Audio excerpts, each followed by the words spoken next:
Okay, so we are going to start scene 5 of the drama The Glass Menagerie by Tennessee Williams.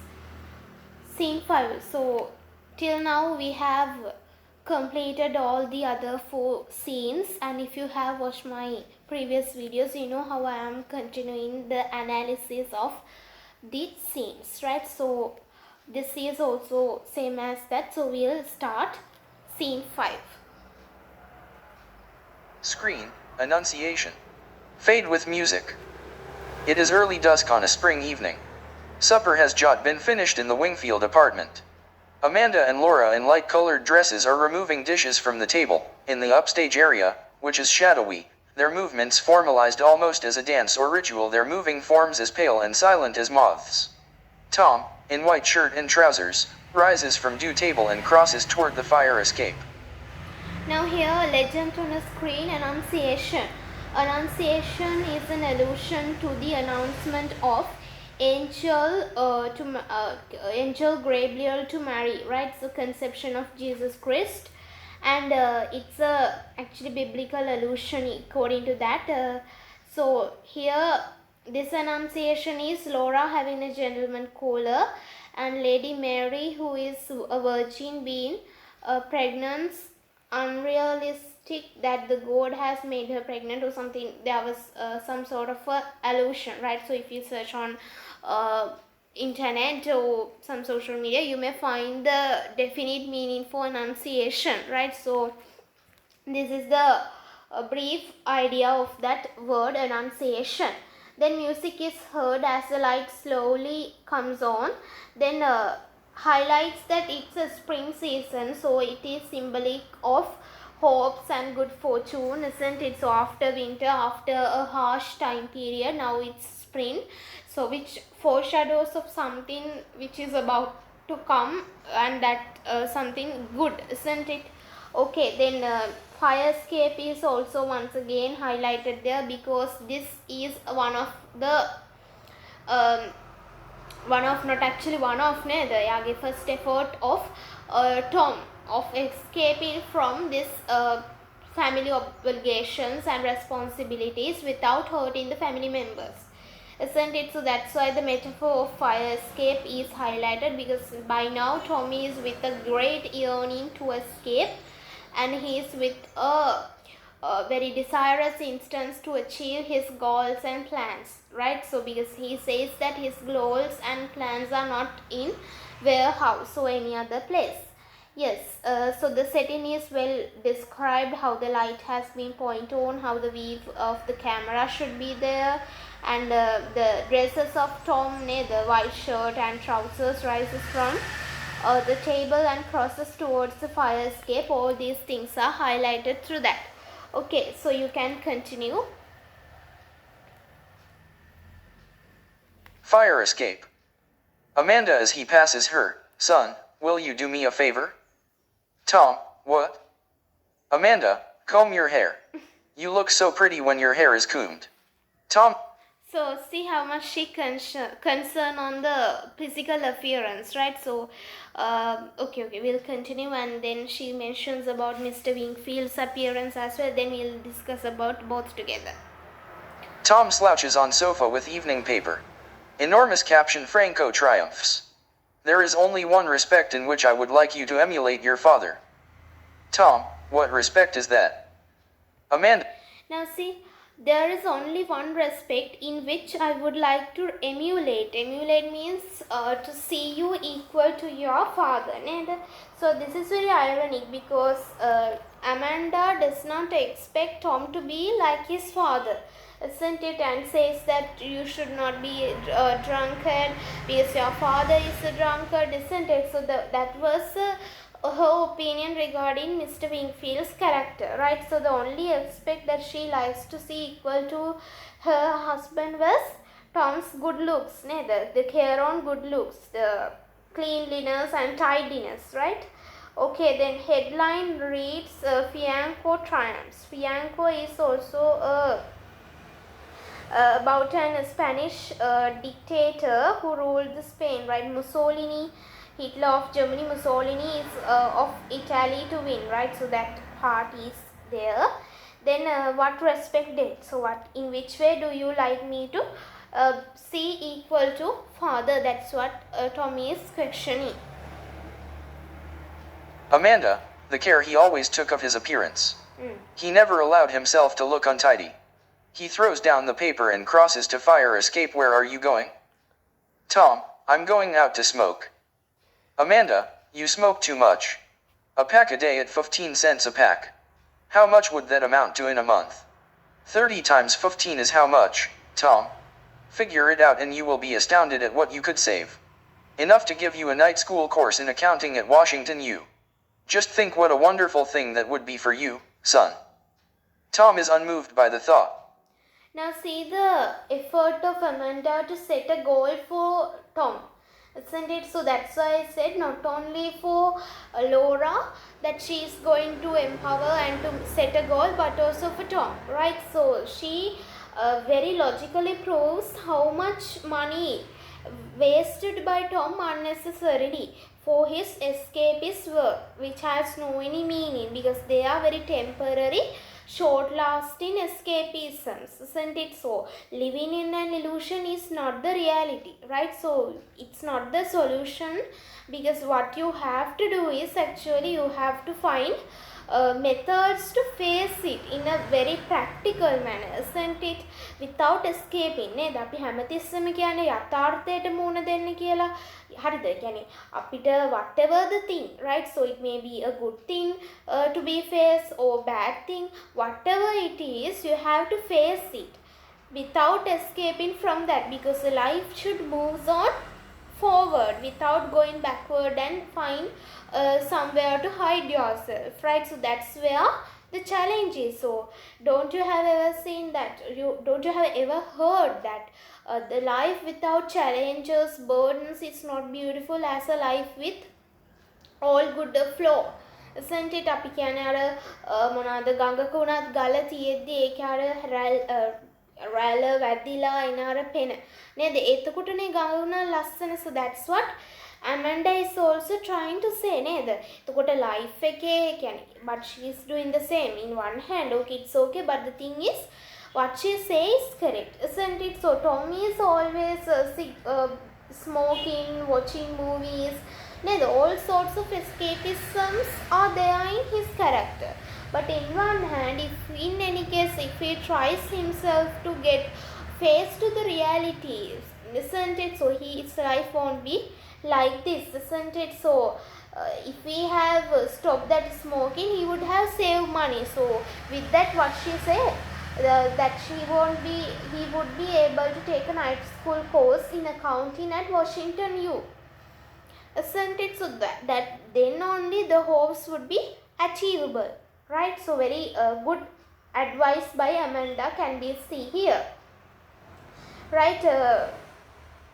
Then we can continue. Thought. Tom, I'd rather smoke. He steps out on the landing, letting the screen door slam. Amanda sharply, I know, that's the tragedy of it. Now see the reply of Tom, I'd rather smoke. Now see the snobbish nature, the represent. Now Tom as a person who represent youth, they always actually, I don't say that everyone is like that, majority used to reject the logical thinking, isn't it, and find it as unnecessary, right? What they prefers was entertainment, right? So which was illusion, isn't it? So they spend money for that without facing to the reality and find some good in there, isn't it? Okay, so I know that's the tragedy of it. Turns to look at her husband's picture. Now looking at husband's picture reminds the past and the way she also fall in love with his appearance නේද? එයත් මොකද කරේ අර appearance එක පස්සේ ගියා නේද? She doesn't care about other things නේද? එතකොට materialistic things, එයාගේ emotional condition එක කොහොමද මේව මුකුත් බැලුවේ නැහැ. What she was enchanted නේද? එයා enchant උනේ for the appearance, right? So this reminds her past very sad remembrances, memories. Okay, Then what else we can highlight it through that? Yes. Yes, there's one more fact. We'll continue and discuss about that. Okay. Alone, she turns to look at her husband's picture. Dance music, all the world is waiting for the sunrise. Tom to the audience, across the alley from us was the Paradise Dance Hall. On evenings in spring the windows and doors were open and the music came outdoors. Sometimes the lights were turned out except for a large glass sphere that hung from the ceiling. Now here, this Paradise Dance Hall is a symbol and it represents the majority of choice. Most of the youth in that time period choose these sort of temporary entertainments for their pleasure, isn't it? Okay, so that's what highlighted through this description. We'll read the further. Ceiling. It would turn slowly about and filter the dusk with delicate rainbow colors. Then the orchestra played a waltz or a tango, something that had a slow and sensuous rhythm.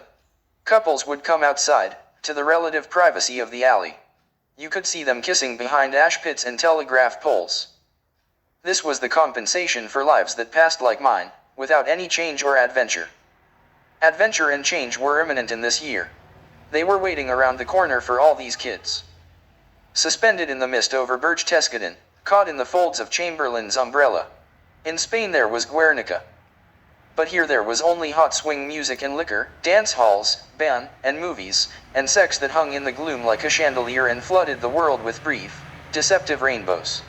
Okay, so Guernica is the revolution at space, and actually it was revolution of all the sides, art and literature and also. And see the contrast of the two countries and the circumstances. So the youth of America is completely disappointed and they were unhappy with the present circumstances, isn't it? So what they prefer was something else, isn't it? So this, as I told you, this Paradise Dance Hall is symbolic of the entertainment illusionary things. Right, so this provide with people and it kept people silent and happy for some extent, isn't it? Which are very short-term happinesses. Okay, then Amanda. Rainbows. All the world was waiting for bombardments. Amanda turns front to picture and comes outside. Amanda sighing, a fire escape landing's a poor excuse for a porch. She spreads a newspaper on a step and sits down grace and demurely as if she were settling into a swing on a Mississippi veranda. Okay, now see her sophisticated behavior, isn't it? She spreads a newspaper on a step and sits down gracefully and demurely as if she was settling into a swing on Mississippi veranda, isn't it? So that's why I said she still lives in that world, which is only a memory for her right now, because no longer she is with that ability to get into that previous high social background based on culture, isn't it? That sophisticated way is finding somewhat abnormal to the life as a lower middle class woman, right? Okay, then the moon. The moon is actually a symbol. We know romance, love, everything is symbolical of moon. Okay. Veranda. What are you looking at? Tom, the moon. Amanda, is there a moon this evening? Tom, it's rising over Garfinkel's delicatessen. Amanda, so it is. A little silver slipper of a moon. Have you made a wish on it yet? Tom, hum. Amanda, what did you wish for? Tom, that's a secret. Amanda, a secret, huh? Well, I won't tell mine either. I will be just as mysterious as you. Tom, I bet I can guess what yours is. Amanda, is my head so transparent? Tom, you're not a sphinx. Amanda, no, I don't have secrets. I'll tell you what I wished for on the moon. Success and happiness for my precious children. I wish for that whenever there's a moon, and when there isn't a moon, I wish for it, too. Tom, Okay, now see the utterance of Amanda. I'll tell you what I wished for on the moon. Success and happiness for my precious children. I wish for that whenever there's a moon, and when there isn't a moon, I wish for it too. Right, so this highlights the sentimentality and the typical portrayal of a mother. Very sentimental, isn't it? Okay, somewhat superstitious, but however, this highlights her future and to see the children prosperous and happy in their lives without being desperate, isn't it? So this is a clear portrayal. Her character is a clear portrayal of these typical mothers, isn't it? So mothers character is also visible on her. That's why we cannot blame on her by saying that she is living in the illusionary world. She performs her role level best, and so that makes her left without any criticism, isn't it? Okay. I thought perhaps you wished for a gentleman caller. Amanda, why do you say that?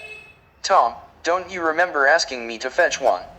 Amanda, I remember suggesting that it would be nice for your sister if you brought home some nice young from the warehouse. I think that I've made that suggestion more than once. Tom, yes, you have made it repeatedly. Amanda, well, Tom, we are going to have one. Amanda, what? Tom, a gentleman caller. The Annunciation is celebrated with music. Amanda rises. Image on screen, caller with bouquet. Amanda, you mean you have asked some nice young man to come over? Tom, yep. I've asked him to dinner. Amanda, you really did? Tom, I did. Now before that Annunciation part, I told you, isn't it, earlier when the beginning of the legend as well, the scene as well, it's a legend where announcement is there. Annunciation means announcement, and that is how an angel arrive and inform and God Mary to conceive the baby, isn't it, with the significant fact.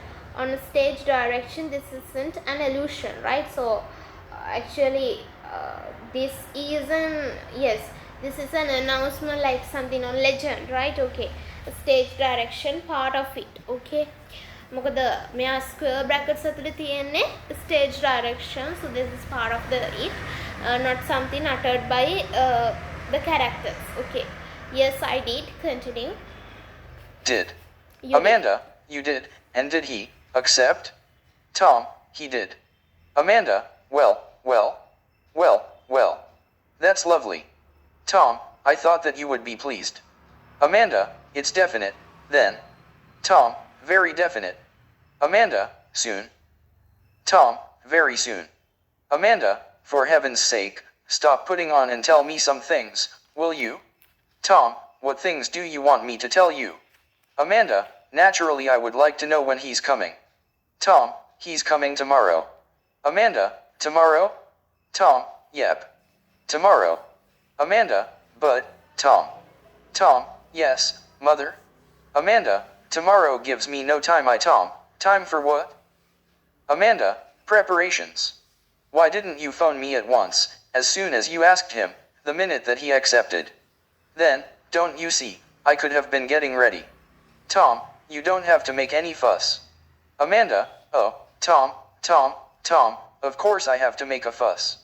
I want things nice, not sloppy. Not thrown together.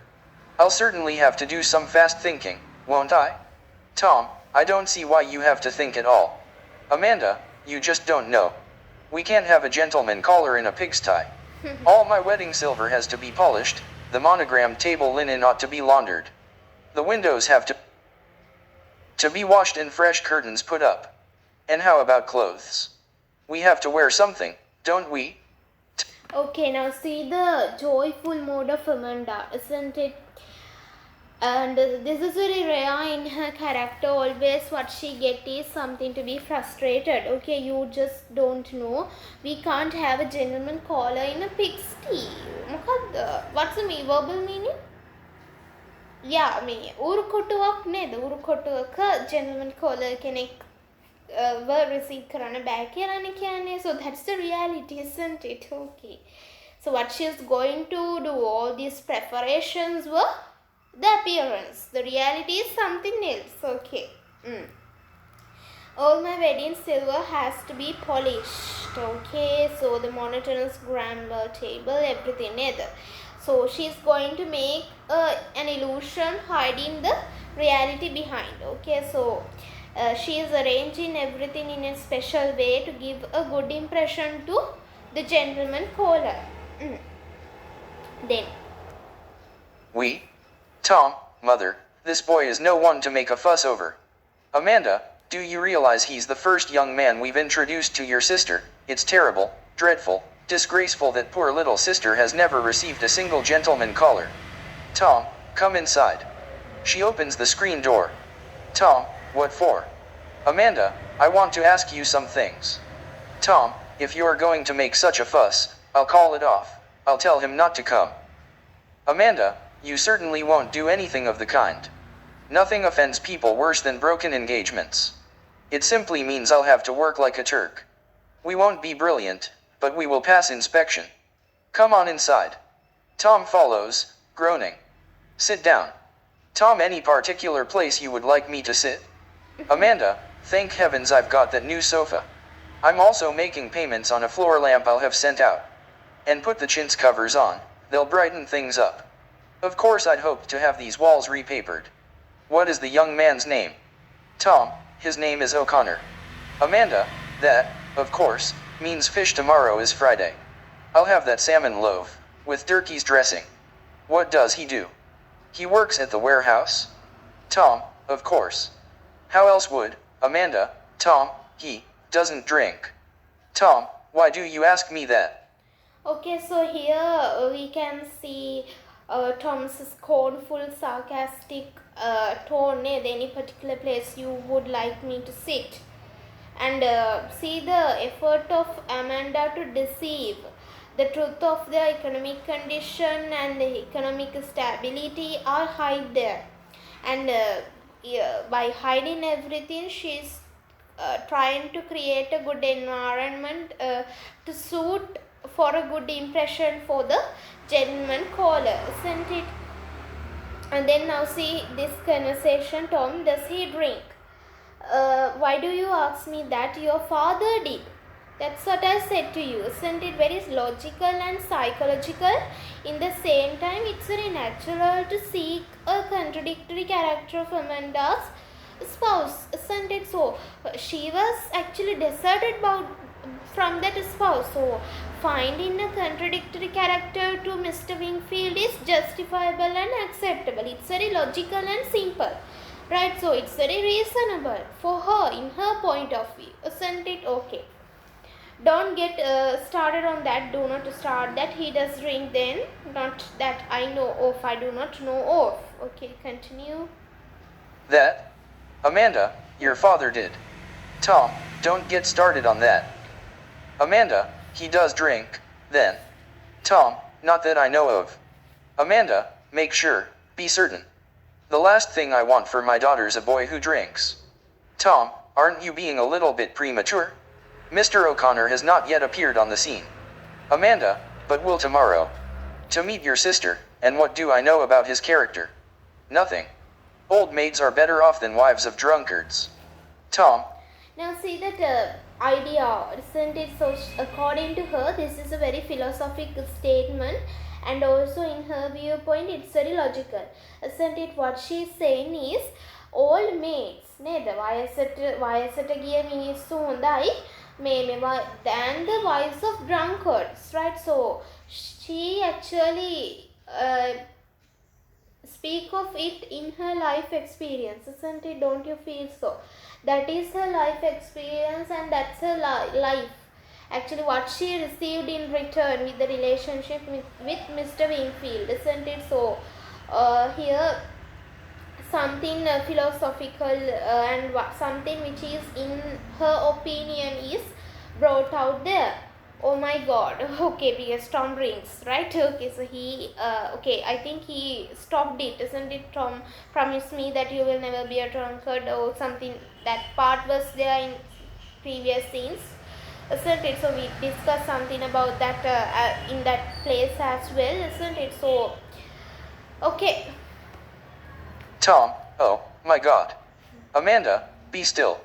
Tom leaning forward to whisper, lots of fellows meet girls whom they don't marry. Amanda, oh, talk sensibly, Tom, and don't be sarcastic. She has gotten a hairbrush. Tom, what are you doing? Amanda, I'm brushing that cowlick down. What is this young man's position at the warehouse? Tom submitting grimly. Okay, that cowlick down means cowlick කියලා කියන්නේ මේ a section of the hair stand straight. කොණ්ඩේ මේ එක තැනක අර කෙස් ගහක් සමහර වෙලාවට haven't you seen such things නේද? එක කෙස් ගහක් හරි පොඩි කොටසක් උඩට ඇවිල්ලා තියෙනවා. එතකොට ඇමන්ඩා මෙතන මේ brush එක අරගෙන comb එක අරගෙන කරන්නේ ඒක පල්ලෙහාට දාන එක නේද? එතකොට okay.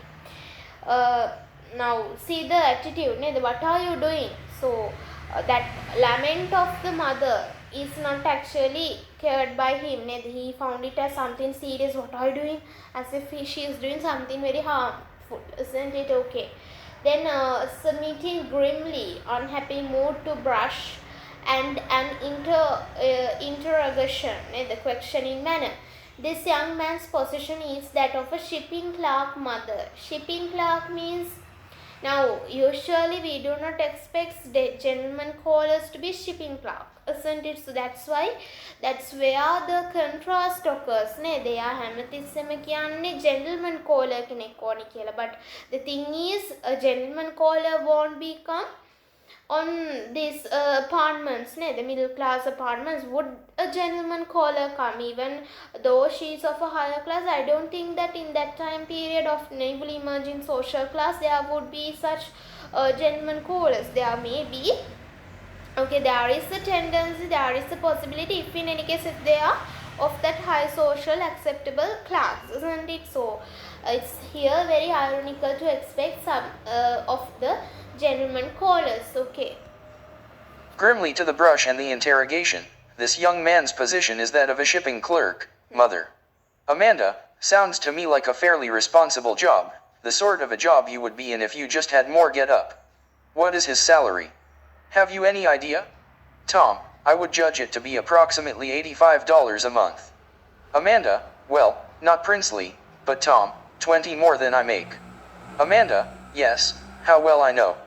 But for a family man, $85 a month is not much more than you can just get by on. Tom, yes. But Mr. O'Connor is not a family man. Okay, now here Amanda is doing calculations, isn't it? So she thinks that Jim will marry Laura and asks about the salary and everything, isn't it? So the concern on the income and the affordability of a family, isn't it, is also showed there, because she is a person who has been beaten by that thing, because she cared only for the looks of Mr. Wingfield, and then she got deserted and lost her family class and fallen down, the downfall into the lower middle class. She don't need Laura to play such a role as if hers. Right, then that's why she is very caring and concerning on these matters. Yes, but Mr. O'Connor is not a family man. Okay, okay, before that economic stability එක drunkard කෙනෙක්ද responsibilities hold කරන හැටි නේද මේ හැම දෙයක්ම එයා බලනවා. මොකද when she got married she doesn't check about such things, isn't it? He mightn't he sometime in the future. I see plans and provisions. See the dreams of her, isn't it? And very ironic, this doesn't happen, neither. Okay. Yes. Tom, yes. But Mr. O'Connor is not a family man. Amanda, he might be, mightn't he? Sometime in the future? Tom, I see. Plans and provisions. Amanda, you are the only young man that I know of who ignores the fact that the future becomes the present the past, and the past turns into everlasting regret if you don't plan for it. Okay, now see the philosophic and meaningful, very matured idea given by Amanda. What she says is, and Now this is actually some sort of a thematic concern. There is self-responsibility, future, hopes, time, all these are highlighted with this small statement. So see the characterization of Tom and his abnormal character, the extraordinary character. According to Amanda, Tom doesn't believe that the future becomes the present the past, and the past turn to everlasting regression if you don't plan for it. Right? So very philosophical and meaningful, and you can apply it into your lives as well. Okay, I'll think. It. Tom, I will think that over and see what I can make of it. Amanda, don't be supercilious with your mother. Tell me some more about this. What do you call him? Tom, James D. O'Connor. The D is for Delaney. Amanda, Irish on both sides. Gracious. And doesn't drink. Tom, shall I call him up and ask him right this minute? Amanda, the only way to find out about those things is to make discreet inquiries at the proper moment. When I was a girl in Blue Mountain and it was suspected that a young man drank, the girl whose attentions he had been receiving, if any girl would sometimes speak to the minister of his church, or rather her father would if her father was living, and sort of feel him out on the young man's character. That is the way such things are discreetly handled to keep a young woman from making a tragic mistake. Tom, then how did you happen to make a tragic mistake? Amanda, that innocent look of your father's had everyone fooled. He smiled, the world was enchanted. No girl can do worse than put herself at the mercy of a handsome appearance. I hope that Mr. O'Connor is not too good looking. Okay, so see the contrast that she expects from Jim, isn't it? She says that it's Mr. Wingfield's good appearance that entranced her and finally deserted her, isn't it? So she asks whether Mr. O'Connor is not of a good looking, and according to her viewpoint, if the person is good looking, they wage negative idea එකක් තමයි යාට තියෙන්නේ because of her past experiences. Right, not he is not too good looking. Tom, no, he's not too good looking. He's covered with freckles and hasn't too much of a now. Amanda, he's not right down homely, though. Tom, not right down homely. Just medium homely, I'd say. Amanda, character's what to look for in a man. Tom, that's what I've always said, mother. Amanda, you've never said anything of the kind and I suspect you would never give it a thought. Tom, don't be so suspicious of me. Amanda, at least I hope he's the type that's up and coming. Tom, I think he really goes in for self-improvement. Amanda, what reason have you to think so? Tom, he goes to night school. Amanda beaming, splendid. What does he do? I mean study. Tom, radio engineering and public speaking. Amanda, then he has visions of being advanced in the world. Any young man who studies public speaking is aiming to have an executive job someday. And radio engineering a thing for the future. Both of these facts are very illuminating. Those are the sort of things that a mother should know concerning any young man who comes to call on her daughter. Seriously or not. Okay, now here see the illusion she created in her mind regarding the gentleman caller.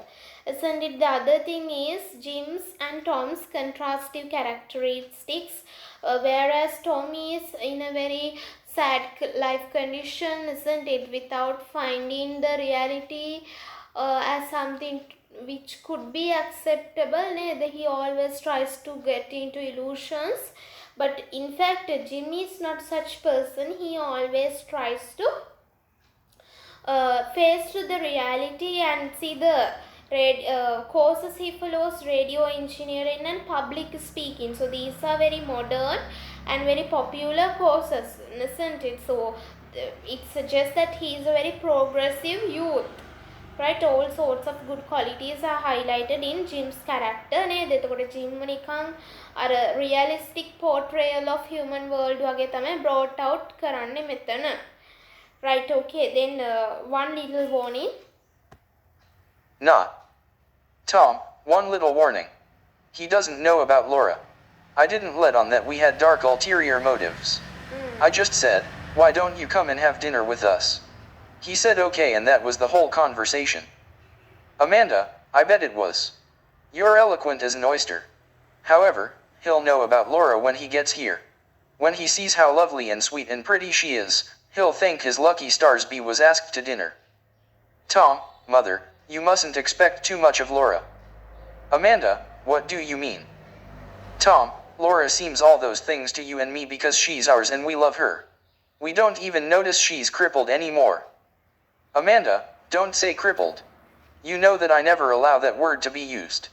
Now see the self-deception in Amanda's character, whereas Tom speak of reality in that case. Okay. And okay, we can say that it's the heart of a mother, isn't it? A mother doesn't see the defects of a child. In that case, I mean crippling, isn't it? Okay. So Amanda is actually a very complex character which is hard to judge whether she is good or bad. නේද දැන් එයා escape වුණත් අපිට කියන්න බෑ bad කියලා because she performs her duties and everything in her level best way, isn't it? Very controversial character, and in the same time she is a very complex character, a real portrayal of 20th century mother. And the thing is she has been subjected to some sad things, and she was guided and persuaded to be so by psychologically, okay, and mentally. Right, continue. Used. Tom, but face facts, mother. She is, and that's not all. Amanda, what do you mean not all? Tom, Laura is very different from other girls. Amanda, I think the difference is all to her advantage. Tom, not quite all. In the eyes of others, strangers, she's terribly shy and lives in a world of her own, and those things make her seem a little peculiar to people outside the house. Amanda, don't say peculiar. Tom, face the facts. She is. The dance hall music changes to a tango that has a minor and somewhat ominous tone. Amanda, in what way is she peculiar, may I ask? Tom gently, she lives in a world of her own, a world of little glass ornaments, mother. Gets up. Amanda remains holding brush, looking at him, troubled. She plays old phonograph records and, that's about all. He glances at himself in the mirror and crosses to door. Amanda sharply, where are you going? Tom, I'm going to the movies. Out screen door. Amanda, not to the movies, every night to the movies. Follows quickly to screen door. I don't believe you always go to the movies. He is gone. Amanda looks worriedly after him for a moment. Then vitality and optimism return and she turns from the door. Crossing to portieres. Laura. Laura answers from kitchenette. Laura, yes, mother. Amanda, let those dishes go and come in front. Laura appears with dish towel. Gaily. Laura, come here and make a wish on the moon. Screen image, moon. Laura entering, moon, moon. Amanda, a little silver slipper of a moon. Look over your left shoulder, Laura, and make a wish. Laura looks faintly puzzled as if called out of sleep.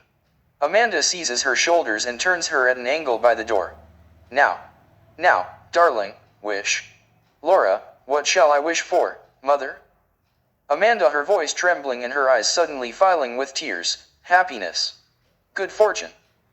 The violin rises and the stage dims out. Curtain. Okay, so that was the end of scene 5. Before that I have some analysis. Now here, as I told you earlier too, moon symbolizes beauty, romance, joy, hope, all these of good things, isn't it? Then Laura's hopelessness, aimlessness, and without having no hope for future is highlighted when she says, what shall I wish for, mother, isn't it? And Amanda is a person who is very dissatisfied and sad of her life conditions, but her hopes are actually Tom and Laura, right? When she had hopes for them, they actually does not fulfill them in any case. So that is highlighted, and her portrayal as a good mother are also highlighted with that. Okay, so any problems to clarify? If you have any, please ask me. Okay, then this is the end of scene 5, and there are only 2 scenes. I will hope to finish off this very quickly. and then come to an analysis of the drama based on themes, techniques, and also on characters, right? Then you may not find it difficult to face for the exam or any question when it comes to answering. Okay, then we'll stop from here. Thank you for listening. Goodbye.